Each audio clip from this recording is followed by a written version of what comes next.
Hello students, in this video lecture we are going to discuss on one of the topic of a quantum mechanics, which is a third unit from the engineering physics.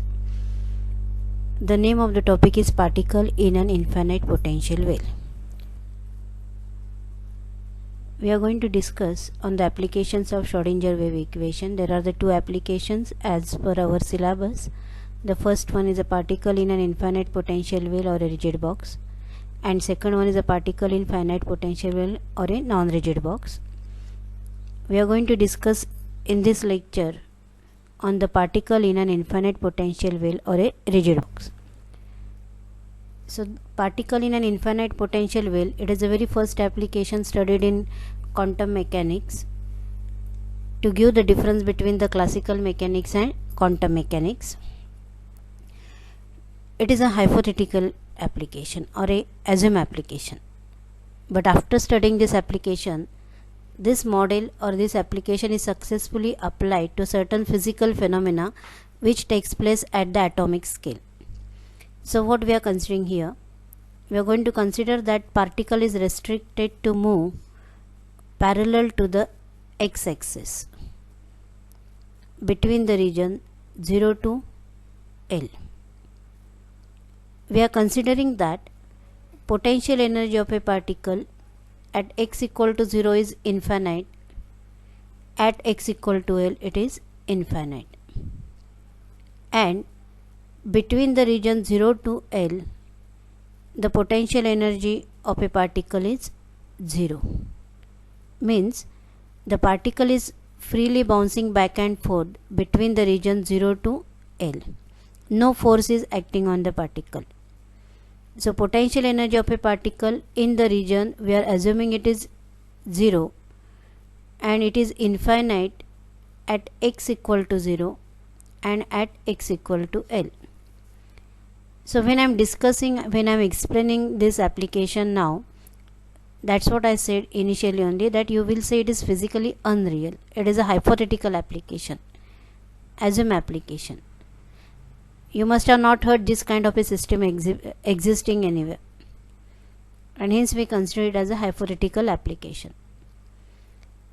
So why we are calling it as a infinite potential well? We are considering only the potential energy function of a particle and its value at x equal to 0 and at x equal to L it is infinite.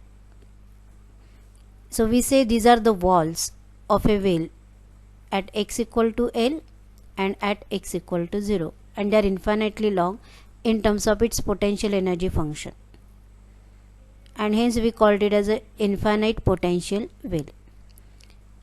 Now the particle cannot absorb the infinite amount of energy and come out of this well. So particle cannot remain present in this region x less than 0, or similarly it can't come on this side region which is a greater than L. We know the wave function of a particle gives us the probability of finding the position of a particle. So probability of finding the particle in the region x equal to 0 and at x less than 0 is 0. Similarly, the probability of finding the particle in the region x greater than L and at x equal to L it is equal to 0. So these conditions are called the boundary condition in quantum mechanics. Psi x is 0 for x less than or equal to 0. Wave function psi x equals to 0 for x greater than or equal to L. So these conditions are called as boundary condition. Since we know the particle is present between 0 to L, it is trapped in a region 0 to L. The particle must be present somewhere in this well. So we want to locate the position of a particle between the region 0 to L, and for that purpose we are going to apply the Schrödinger time independent wave equation.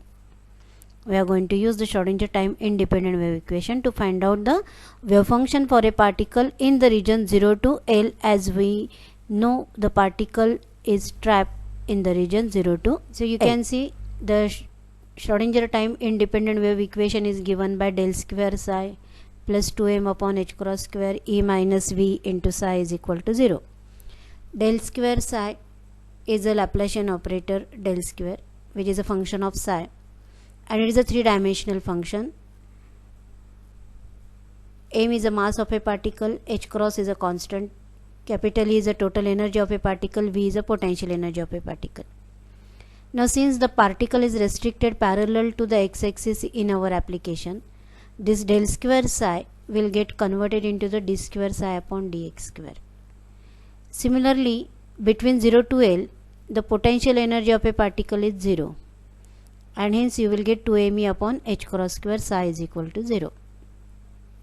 So you are getting a second number of equation, which is d square psi upon dx square plus 2me upon h cross square psi equals to 0. Now to solve this differential equation, let us put k square is equal to this term which carries the total energy of a particle. Put k square is equal to 2me upon h cross square. So using the k square, the equation 2 will become d square psi upon dx square plus k square psi is equal to 0. So you can see this is the second order linear homogeneous differential equation, and the general solution to this differential equation will be written as in terms of a wave function psi for a particle. So psi x is equal to a sin kx plus b cos kx, where a and b are constants. Now how this we are writing as a general solution to the differential equation 4, that middle mathematical part we are not interested in that one. You can find out that you can solve and you can reach to this equation by solving the differential equation. We are not going to show that thing in our derivation. Directly we will write down the general solution to the equation 4 is given by a sin kx plus b cos kx, which is giving us a wave function for a particle in a region 0 to L. Now here a and b are constants, so the value of these two constants we will determine by using the boundary condition which is given by the equation number 1. So if you remember, we are written psi x equal to 0 for x is less than or equal to 0. So we will put psi x equal to 0 for x equal to 0 in equation number 5, and you will get this equation. All of us know sine of 0 is 0, cos of 0 is 1, and hence you will get b equal to 0. So put b equal to 0 in 5, and you will get a psi x as a sin kx. Psi x is a sin kx. Now here a is a constant again. So let us determine the value of this constant a with the boundary condition 1 by using a second condition. So second condition, psi x equal to 0 for x greater than or equal to L. So we will put psi x equal to 0 at x equal to L in equation number 6, which gives 0 is equal to a sin kl. A sin kl, it is equal to 0. So we can say either a is 0 or sin of kl equal to 0. From this equation, a is 0 or sin of kl is 0. A cannot be 0, because if you put the a equal to 0, the wave function of a particle will become 0 as already b is 0. Hence we cannot put a equal to 0. So we have to put sin of kl equal to 0. Now since sin of kl equal to 0, for which values of a kl, sin of kl will be always equal to 0? N into pi, where n it is an integer. So we got a kl in terms of a number. So this condition is called as a quantization condition. Now using that we can find out the value of k n pi upon L. So we got a k in terms of an integer.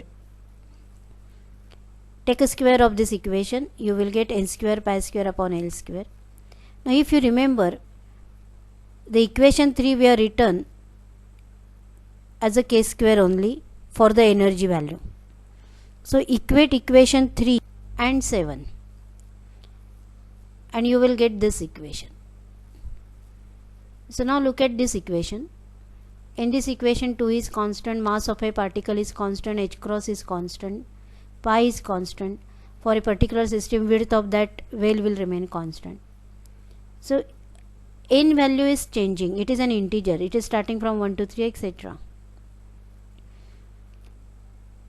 So total energy of a particle also must get changed because all the other terms are constant in this equation.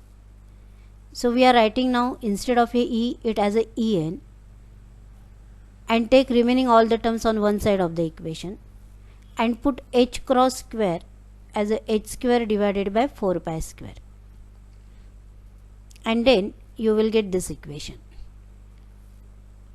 Pi square will get cancelled and hence you will get En as a n square h square divided by 8 ml square.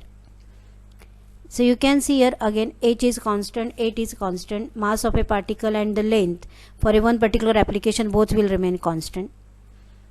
So as the n is getting changed, energy of a particle is getting changed, and these values of energy are called energy eigenvalues, and this n is called as a quantum number. N cannot be 0 because if I write down n equal to 0, you can see energy of a particle is becoming 0. So again we will reach to the contradictory condition that the particle is not exist between 0 to L. So we can't write down n 0, you have to write down n is starting from 1, 2, 3 etc. So that number is a quantum number, and that corresponding values are called the energy eigenvalues. If I put n equal to 1, I will get E1 h square divided by 8 ml square, n equal to 2, 4 h square divided by 8 ml square, n equal to 3, 9 h square divided by 8 ml square, and so on. So you can see energy is always product of h square divided by 8 ml square.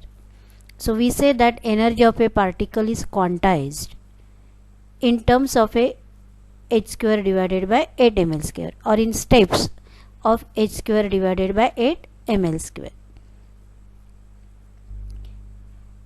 In classical mechanics, the energy of a particle always carries the fixed value, momentum fixed value, position fixed value.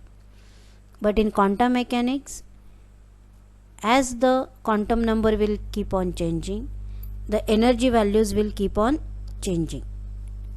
It does not carry the fixed value. So now this energy levels,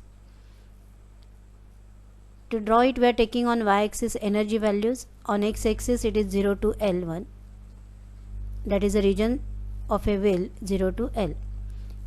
When n equal to 1, you are getting this energy h square divided by 8 ml square. When n equal to 2, 4 h square divided by 8 ml square.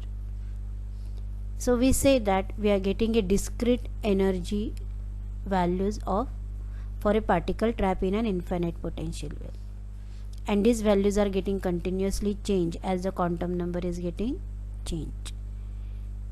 So in quantum mechanics, motion of a particle never carries the fixed values.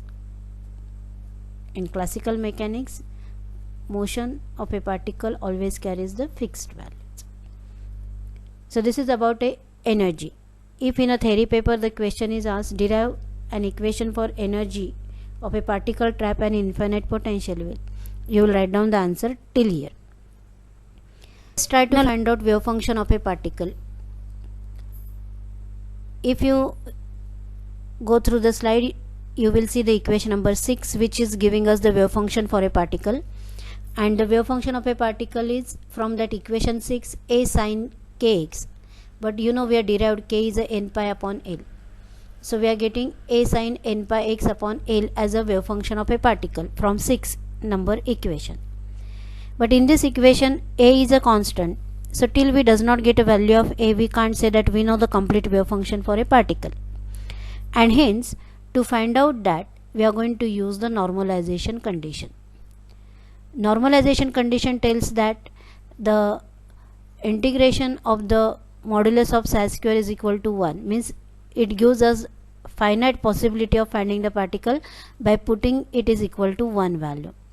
So integration limit for our application will be 0 to L. Psi is a wave function, psi star is a complex conjugate, dx is equal to 1. Why dx? Because it's a one dimensional one. We are restricting the particle to move parallel to the x-axis. So put the wave function psi. complex conjugate of this, it will remain same because I factor is not there in this wave function. So the complex conjugate will also remain same, and you will get this equation. Now a square we will take out of the integration limit 0 to L, sin square n pi x upon L dx is equal to 1. So we want to solve this integral part, and to solve this we will use the formula sin square theta is equal to 1 minus cos 2 theta divided by 2. Sin square theta is equal to 1 minus cos 2 theta divided by 2, and we will put that, so you will get this equation. A square integration limit 0 to L in the bracket 1 minus cos 2n pi x upon L divided by 2, the bracket gets closed, dx is equal to 1. I hope all of you will be able to solve this integral part. At this moment, during this viewing the lecture, you stop and get the value of this integration part. If you are not able to reach, at the last slide I have given that integral solving part, just go through that one. But I hope you will be able to solve this one, and you will see that value of a which is coming out is a square is equal to 2 upon L. So a is root 2 upon L.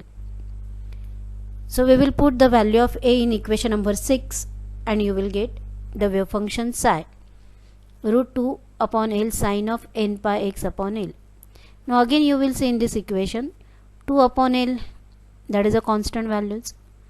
Sine function for pi, it is a constant. Width will remain constant for one certain application. Sine function is changing with respect to x, and here n is an quantum number.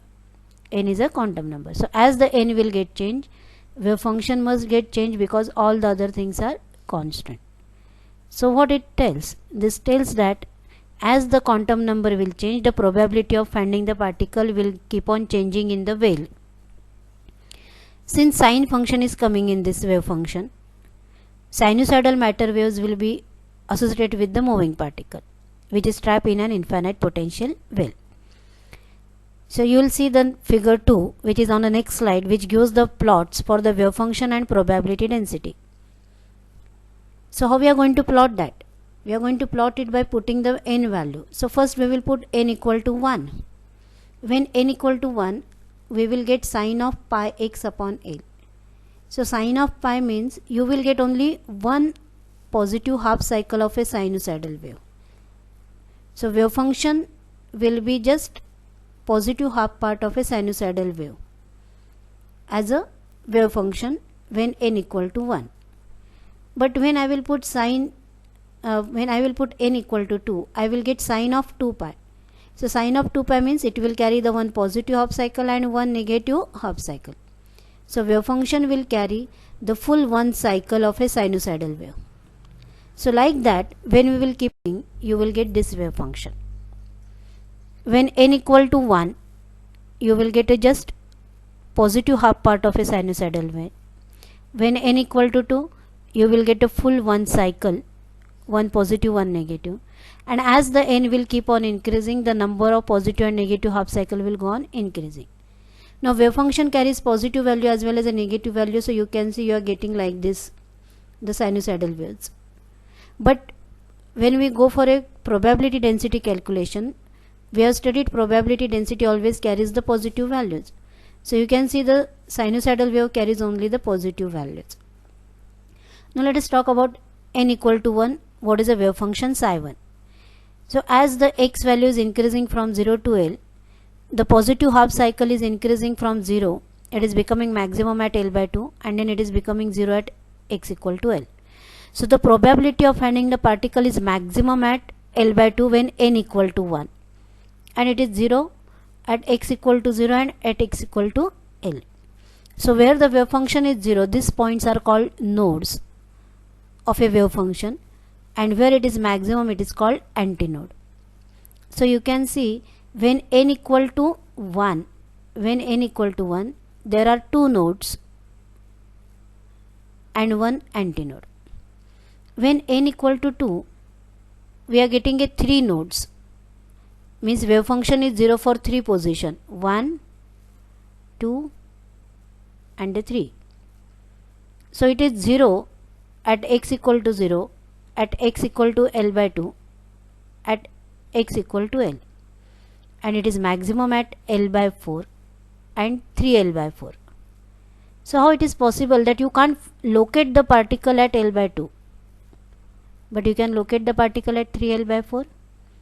That is only due to the wave nature of a particle. It is possible quantum mechanically only, which gives the wave nature of a particle. Classically that is not possible. Classically, if the particle is trapped inside the box, the probability of finding the particle is same everywhere in the box. But quantum mechanically, as the quantum number will keep on changing from 1 to 2, 2 to 3, the probability of locating the particle will also keep on changing. So here you can see the same graphs only with the positive values, and you can see as the quantum number is increasing, isn't it? The number of nodes and antinode is also continuously increasing. So at a very high quantum number you will get this kind of a curve. Many positive sinusoidal waves you will see, only the positive one, very close to each other when the quantum number becomes very large. So you will see the probability of finding the particle is becoming same everywhere inside the wheel when the quantum number becomes very large. And we will say that the quantum mechanics reaches to the classical mechanics at a very high quantum number. So in this way we can explain the difference between the classical mechanics and quantum mechanics by using this particular application. The same explanation is given it over here. Just go through that one, which was just now I explained with the help of a diagram. This slide, it gives the integration part derivation, which is giving us the a comes out to be root 2 upon L. Okay, so we are completed with this, the wave function of a particle and also the energy values. In a theory paper, separate question comes to draw the wave function for a particle trapped in an infinite potential wave. So you will be drawing that figure 2, which just now we have studied it. So thank you, we are completed with this particular topic.